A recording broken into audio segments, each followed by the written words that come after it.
सुनो जी कहानी जेनजी की। नमस्कार, मैं वृंदा। नेपाल में जेनजी ने ये किया वो किया क्या किया, लेकिन नेपाल से पहले भी जेनजी ने कीनिया में जो किया उसकी कहानी भी सुनते जाइए। हमारा दावा तो नहीं है कि दुनिया का पहला जेनजी प्रोटेस्ट नेपाल में नहीं कीनिया में हुआ, लेकिन 2024 में कीनिया में जो प्रोटेस्ट हुआ उसे भी जेनजी का प्रोटेस्ट कहा गया। तो हुआ यूँ कि 2024 में यानी पिछले साल कीनिया की सरकार ने अपना बजट पास किया। पूरे देश में तहलका मच गया। ये बजट कुछ ऐसा था कि इसकी वजह से आम जनता पर टैक्स का बोझ बहुत ज़्यादा बढ़ जाता, लोगों पर कर्ज बढ़ जाता और उनकी कमाई कम हो जाती। नए बजट में सांसदों पर लगने वाला टैक्स काफ़ी कम कर दिया गया और सरकार ज़्यादा कर्ज ले सके उसके लिए लोगों से वसूली करने के नए नए तरीके निकाले गए। राशन, पेट्रोल, गाड़ियों पर, computer, diaper, mobile phone, YouTube और इंस्टा से होने वाली कमाई, इन सब पर टैक्स बढ़ा दिया गया तो लोग भड़क गए।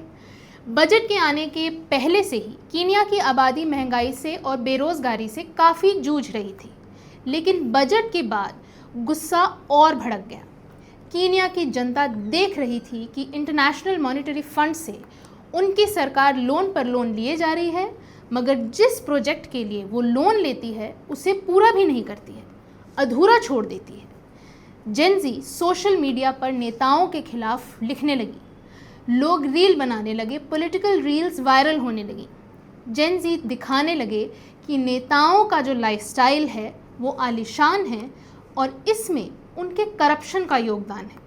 इस तरह की रील और वीडियो में नेताओं की बड़ी बड़ी गाड़ियों को दिखाया जाने लगा, उनके बड़े बड़े घर की तस्वीरें जनता के बीच पहुंचने लगी। जैसे ही बजट पेश हुआ, जेनजी ने कहना शुरू कर दिया कि ये बजट तो जनता से और टैक्स लेकर अमीरों को और भी अमीर बनाने के लिए लाया गया है।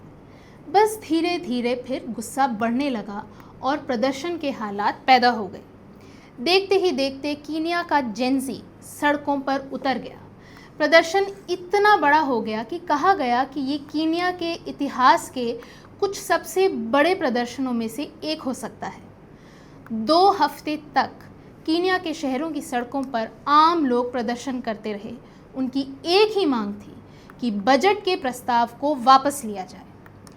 कीनिया में जिस जेनजी के लिए कहा जाता था कि वो वोट करने नहीं आती है, पॉलिटिकल नहीं है, वही जेनजी सोशल मीडिया पर प्रचार और संचार के माध्यम से पूरे देश में अपना प्रदर्शन खड़ा कर देती है, शांति की अपील करती है, जगह जगह मार्च का आयोजन करती है, बिल के बारे में लोगों को समझाती है, आम लोगों से आसान तरीके से फाइनेंस की बात करती है।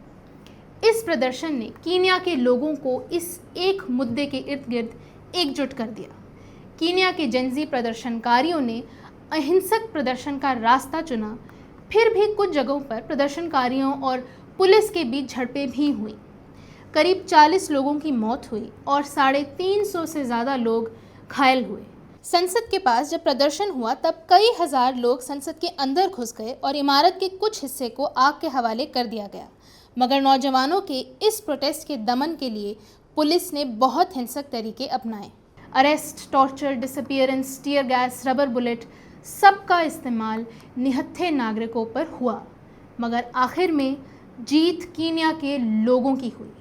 राष्ट्रपति रूटो को बजट को वापस लेना पड़ा। नेपाल के जेनजी को कीनिया के जेनजी से सीखना चाहिए। अगर जेनजी की ही बात हो रही है तो नेपाल के साथ साथ कीनिया की भी बात होनी चाहिए। नमस्कार, मैं वृंदा।